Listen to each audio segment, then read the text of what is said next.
Vamos começar com Juliano Zimmer. Juliano, bom dia, já que você veio de maneira pessoal, hoje aqui na emissora.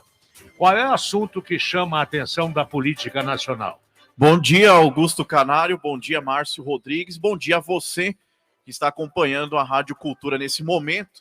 É interessante, Canário, os bastidores da política, o comentário que está pegando fogo aí nas redes sociais, na imprensa, com relação às declarações do presidente Lula no que diz respeito à população indígena brasileira, que ele afirma que está passando fome, que o seu antecessor, o ex-presidente Bolsonaro, deixou os índios numa situação complicada.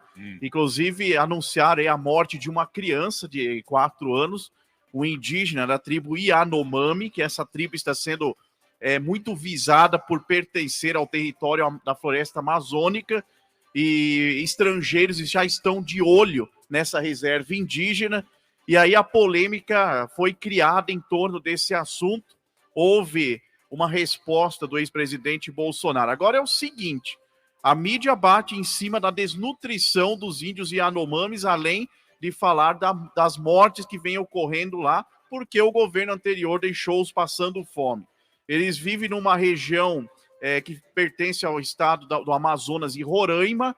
É uma área enorme, uma área que tem exploração de garimpo na região, uma área rica em ouro, pedras preciosas, o nióbio, que hoje é o composto químico mais caro do mundo e que tem menor quantidade no mundo, mas nós temos aqui no Brasil. É interessante que essa reserva faz divisa com a Venezuela.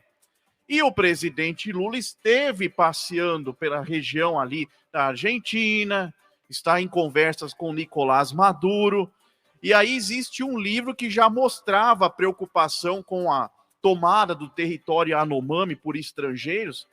Desde 1995, o Exército vem alertando os governos passados com relação a essa tomada de território indígena.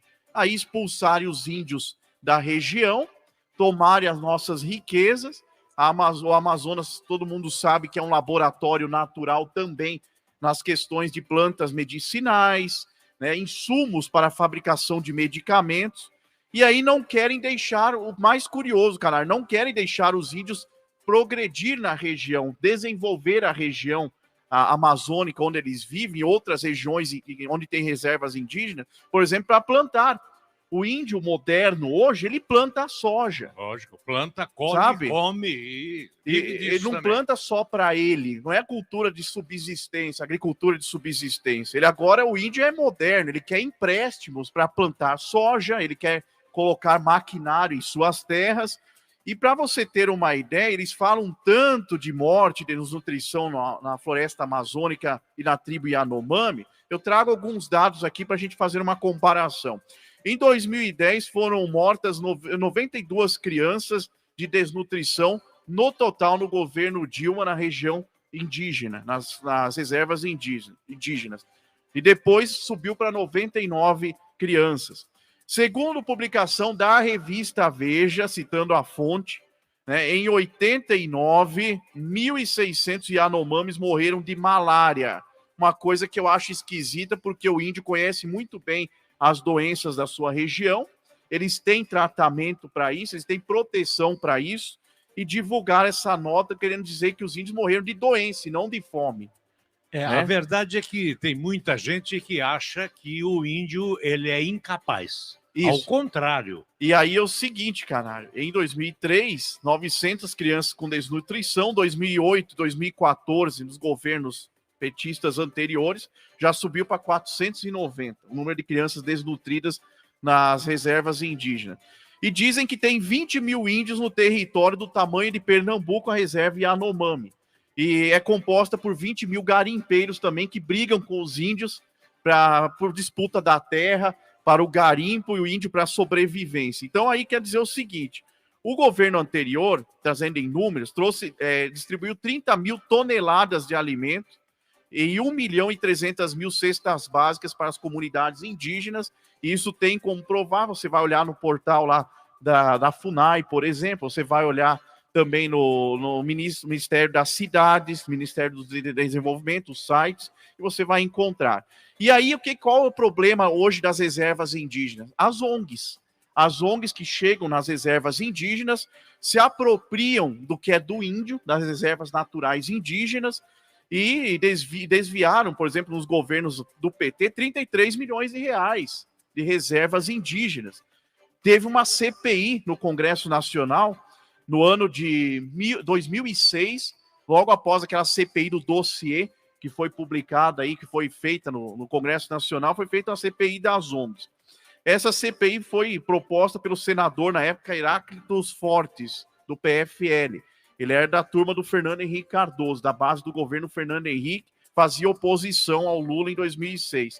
Ele levantou informações de que o governo, na época do governo do PT, foram repassados para ONGs 1 bilhão de reais. Olha só, 1 bilhão de reais. E aí ele chegou a coletar, na época, em 21 de setembro de 2006, 8 assinaturas que garantiu que 18 senadores comprovassem que a CPI era necessária. E aí a CPI ocorreu, começou as investigações, chegaram à conclusão no relatório final, e aí o que aconteceu? Arquivaram essa CPI, como é de costume. Uma CPI que não interessa para o governo federal, para o governo que está no poder, eles arquivam, é muito fácil. Então, eu quero trazer uma informação também, o seguinte, canal. Hoje, eu conheço bem a região do Mato Grosso, lá tem outra tribo muito forte, que é a tribo dos Parecis.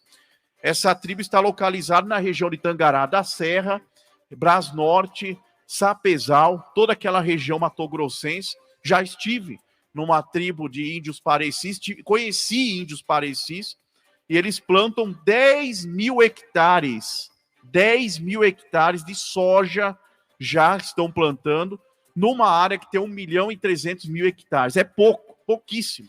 E por que eles não plantam mais? Porque em 2010, o então presidente Lula, ao final do seu governo, baixou um decreto, número 7056, decreto que proibia qualquer tipo de financiamento da FUNAI para os índios. Os índios queriam comprar sementes, adubos, investir na agricultura, nas reservas indígenas, e o Lula baixou um decreto proibindo a FUNAI de liberar a grana para os índios. Que a FUNAI, a Fundação Nacional do Índio, tem esse propósito, esse papel de liberar financiamentos para comunidades indígenas e desenvolver as comunidades indígenas.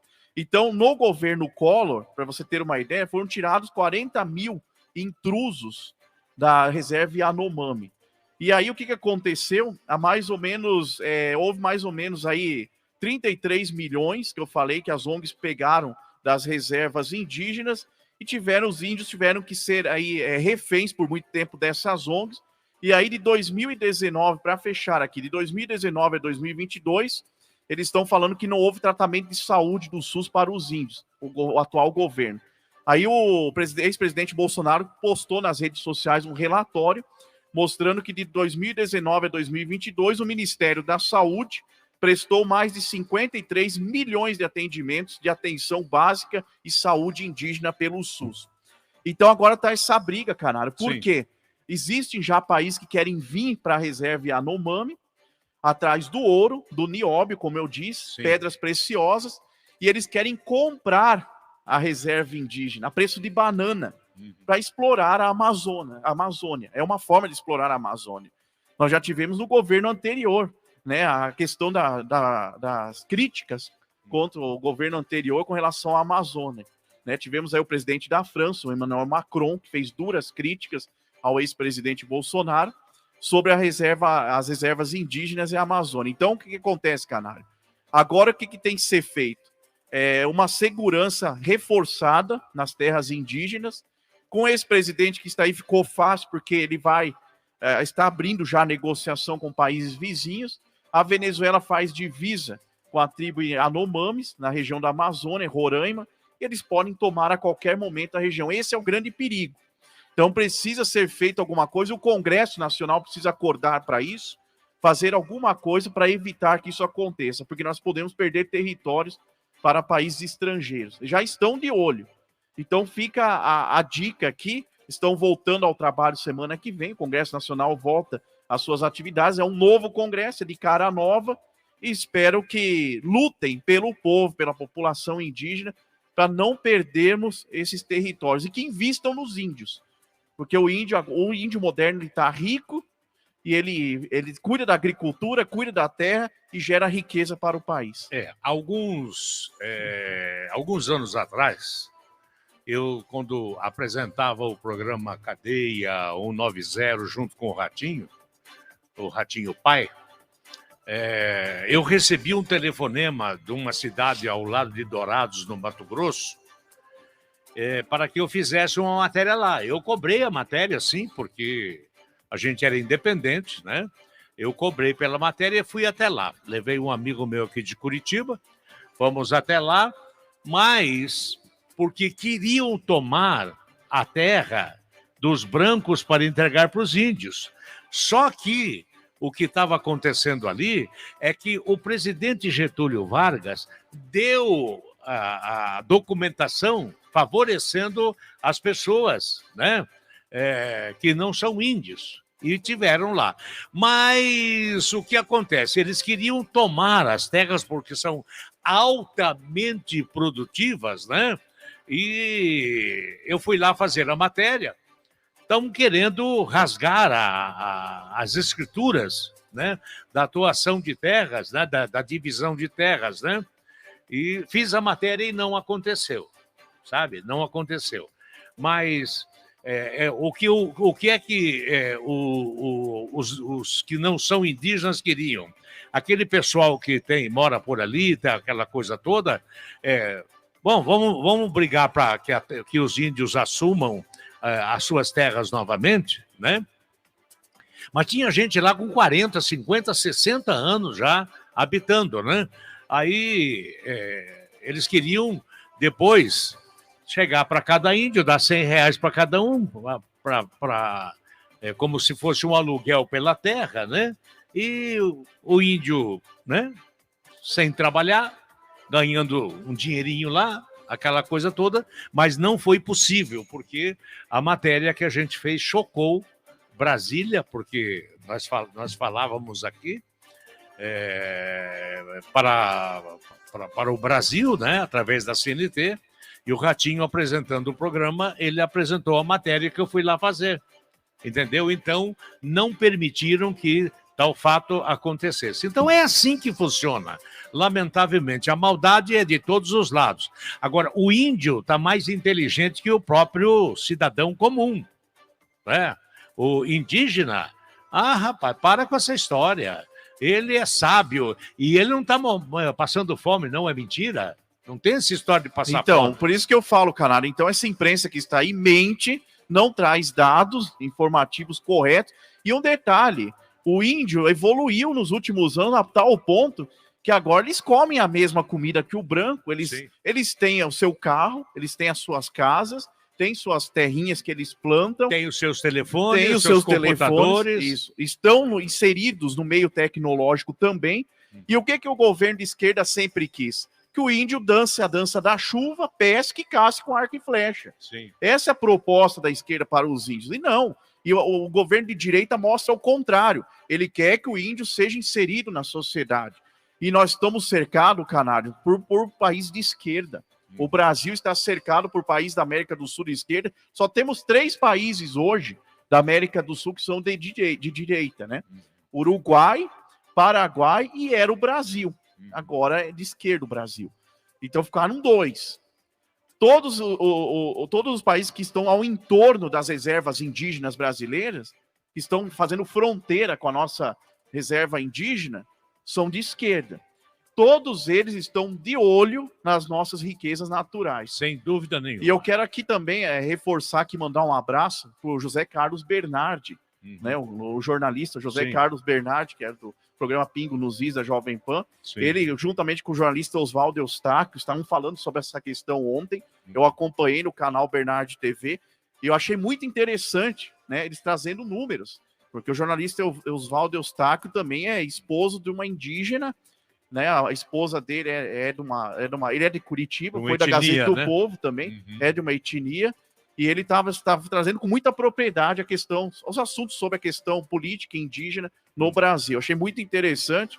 E é um assunto que vai vir muito à tona a partir de agora, porque os índios mudaram. Os índios hoje têm um recurso intelectual que pouca gente sabe. Eles conhecem a Constituição, eles conhecem os seus direitos. Então, se o atual governo não mostrar que reconhece os direitos da terra indígena e outros direitos, pode gerar uma guerra aí pela frente. Legal. Quer dizer, legal entre aspas, né? Mas o que deve acontecer é o trabalho sendo honesto, direcionado para cada caso é um caso, e nós teremos um país que só poderá crescer a cada dia que passa. Agora, quando começa proibir ali, proibir aqui, não pode fazer isso, não pode fazer aquilo, o índio não pode plantar, aí sim, aí pode passar fome. Entre aspas, não vai passar fome, porque o índio também não é burro, né? Não vai passar fome, mas aí a população inteira vai tomar conhecimento, que já é de costume do PT falar que nós temos tantos milhões de pessoas passando fome no país, tantos milhões de crianças, né, e tal. Até o próprio presidente da República confessou que mentia em entrevistas e em reuniões com governos. Ele achava bonito falar que nós temos 32 milhões de crianças passando necessidade, né? Na campanha de 2002 ele falou que se o brasileiro conseguisse tomar café da manhã e almoçar, para ele já estava bom, já seria um presidente mais feliz do mundo. Então é complicado, é de costume já, né?